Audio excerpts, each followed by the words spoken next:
law firms, and I'm talking of the top law firms like yours, uh, did very well because there was lots of economic activity, business activity, lots of compliance. You talked of new areas in tax. Uh, but tell me, post-COVID, does the DNA of a law firm change a little bit in any way?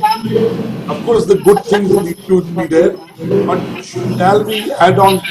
Does a law firm need to add on new dimensions post-COVID that didn't exist?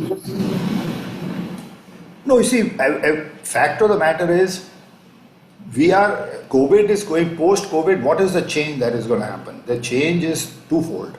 One is in terms of the economic activity per se. That's an overall impact on everybody, whether it's a law firm or anybody else. Possibly lesser, fortunately, on the legal community at certain parts of the legal community than others, because as you said, people will need to continue with their businesses and deal with their challenges. But other than that, the questions are still going to be the same. The issues are still going to be very similar in terms of the legal issues, in terms of the compliances, in terms of those kinds of issues. So I don't think that any new dimension per se needs to be added. I think where there is a certain degree of work that's not so much commercial, but that's more working with the government. And I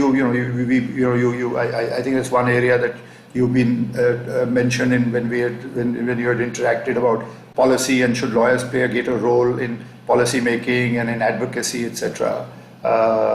And I think that that's an important area, and we are spending a lot of time on that during this COVID period, interacting with regulators to try and see how post-COVID the momentum that has taken place between the government, the seamless way, and the reinvention that the government has done of its own working. How do we keep replicating and building on that? So like say Companies Act, so many changes have been made.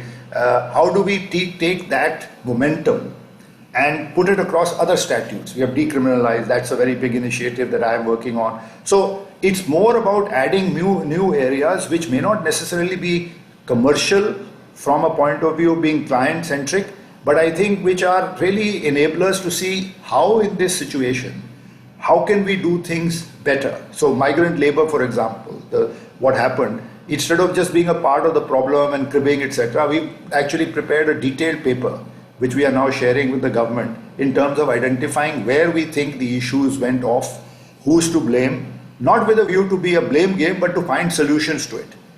Aadhaar linkages, bank account opening. So I think these kinds of areas are very important for a firm if it has the heart and the desire to do it, and we do. So for us, if you ask me, one area where I think there will be more work for us to do, not commercially relevant, not paying work, will be this area. But other than that, I don't think that COVID is going to change the basic core of our legal practice. Okay. Now, when you look at the US, you look at Europe, a GC in a large firm, in a large corporation, is on the board. The CEO or the chairman of the board doesn't move forward if the GC says, this is impossible. Whereas in India, I don't see GCs being on the board of Indian companies. The point I'm trying to make is that GCs need to be involved more, trusted more. Their advice should be sought more because of the kind of changes happening in the environment. Do you think GCs need more, involvement in more strategy than they do currently? No, being on the board or not being on the board, to my mind, is not so important, because in any event, the chief legal officer or the chief compliance officer is a KMP and is a very important person. The reason I think being on the board is that sometimes the board has to evaluate many decisions that the GC is recommending. They have to take the final decision. And sometimes it's better that the person who's recommending something is not a part of the decision making, because anyway the person will have to recluse. So how does it matter? So if a GC is today working very often with us when we make client presentations for a transaction, as an example, the GC and us will do it together. And at that point of time, the board has a free hand to say whatever it wants without worrying that the GC is actually a member of the board or a whole-time director and so on. So I think that not being on the board is not really an area of concern as far as I see it. In fact, I think it's not unhealthy. It's actually healthy that they are not on the board, because they can have a very free interaction, and the board can have a very dispassionate view in terms of how you look at the GC's recommendation. To your point about the evolving role, I think the GCO role is getting very involved in India. The number of GCs and the importance given to GCs is become much greater than it was earlier. And the good GCs know how to balance the requirement of getting information from your advisors and how much to do in-house. I mean, the role of the GC as we see it is to improve the quality of the advice that they need to seek. It's not necessarily to, I think, replace your lawyers, but to make sure that you raise the quality of advice that you are drawing from your external resources, so that combined with the experience and knowledge of the GC and the domain and their personal involvement with the business, the combination of our broader experience across sectors, their experience across the company and possibly other experiences gives the best result. So the role is changed very significantly. GCs, I think, have become far more important in the last 10 years than they were earlier. And we have a very interactive, very complementary role with GCs.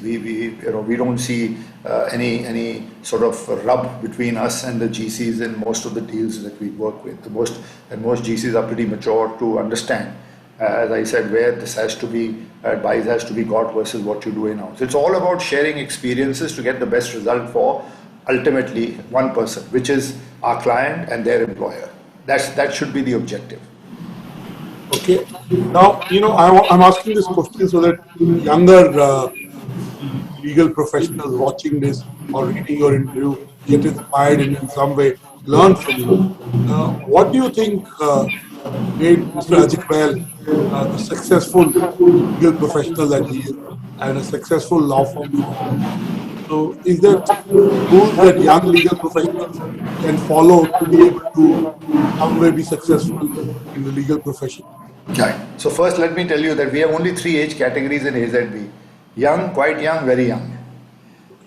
And I have taken young for myself. So, so the younger and quite young we can talk about. So to answer your question, so by the way, we spend a lot of our time is actually talking to our teams, talking about values, talking about what is the right thing. So it's not just about law. In fact, we have associate orientation, or anybody who joins orientation, where there's a lot of values about what we expect from a person, not just as a lawyer, but as a human being as well. So because we believe that the humanness and the goodness is always a part and parcel of everybody's growth part, and it's if you're a good human being, the chances are you will do better because you'll get along with people, and that will itself promote how you look at what you do and how you're treated and how the opportunities you'll get. But principally 2 or 3 areas. One is that we have a very holistic approach to practice. Maybe because it's my background as a chartered accountant, and I came into the profession without any sort of area that I wanted. I was a tax lawyer, moved on to corporate. So our experience has been over the years that India, with its complexities, clients are always very happy to get a broader spectrum of advice. And by the way, that is the things we are hearing even from International General Counsel, that we would like 1 or 2 people who can hold the equation, hold the interaction, and then if it has to be spread out, of course it will be spread out, rather than 10 people sitting in the meeting to be able to answer the question. So first, our approach and what we have recommended to people is have a holistic view, have your specialization. Again, there's something I've written an article on, Return of the Generalist Lawyer, where we've compared the legal profession to the medical profession. And we are all sort of today struggling to find the GPs, Anurag. When you want somebody, GP nahi milta, you have to go to a specialist. And that overall view that you got from a general practitioner, like my father who was a general practitioner, is missing. And that's why we are very concerned that the legal profession should also not go the same way. Of course, there should be specialization, but there should be room within the specialists to appreciate that a lot of the learning comes from the non-specialist. Because sometimes a person will look at a matter with a fresh perspective. Take a tax matter or a competition law matter or capital markets. And I saw this myself when I was practicing as a CA. We'd go to a lawyer and the lawyer would, without any knowledge of tax, would just pick a point, and it used to bug me that how has this person thought of something that I hadn't thought of. But so often, because you specialize, you get a little bit of a tunnel vision. So one of the things we've told people is, the exact term we used is, wear your specialist hat lightly so that other stuff can flow in. Because if you think of yourself as an expert, actually you are plateaued. Expert means there's nothing to learn. And therefore I don't see expert as a compliment, and I keep telling people, when somebody tells you कि आप तो expert हो गए हो जी, don't take it as a compliment. You say, I've got much more to learn, sir. आप भी बताइए, हम आपसे भी सीख लेंगे. So that's the second thing, that be open to a freshness of ideas from people who are not of the same experience or the same line of specialization as you. This is the second thing. The third thing is that there is too much emphasis today on basically judging people based on mergers and acquisitions and transactions, which is actually, to my mind, I've done tons of mergers over the years, tons of acquisitions, etc. Today, I am a resource for my entire team. I don't personally go out and do very much work with the teams. Are fantastic; they're doing the job. But I am aware of every transaction that is important in the office, and my team will flag to me what is a critical matter in a client transaction, so that by the time the client calls up, or before even the client calls up, he knows or she knows that it's got my attention. So I'm not directly involved in every transaction on a day-to-day basis, so it gives me the ability to give advice all around. But when I see that, I also look at the matters where I'm doing no acquisitions, and the kind of challenging structuring, the kind of challenges like an ESS, which is brand new, comes into the country, e-commerce, brand new, comes into the country. You have to look at how it operates, you have to look at payment banks, totally new areas. And you design things around that, you design things to be compliant. That is a fantastic exercise in itself. Now what happens is, they have such great lawyers who are doing that kind of work, but they are not in any league table, so there's the recognition that comes out of this deal and that deal will never be given, which is, I think, a very unfortunate trend. That's why I keep saying that, to me, the advisory practice is actually as important, if not even more important, than the M&A. M&A will come and M&A will go. It's your advisory practice which will continue.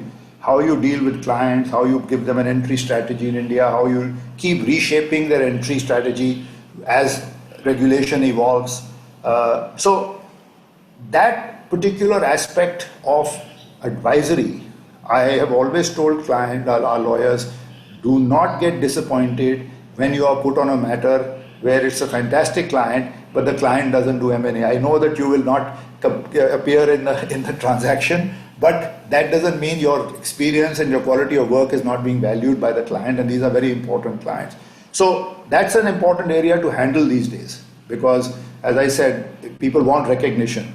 And if it's all about M&A, then some of your best people may not get that recognition externally. They will get it, of course, from us and from the client, but the ecosystem which is developing around this whole M&A ignores that particular aspect. So these are some of the issues that we try and keep alerting people to, in the hope that they will imbibe them and eventually become better professionals in terms of their skill sets, in terms of capabilities, in terms of addressing client needs.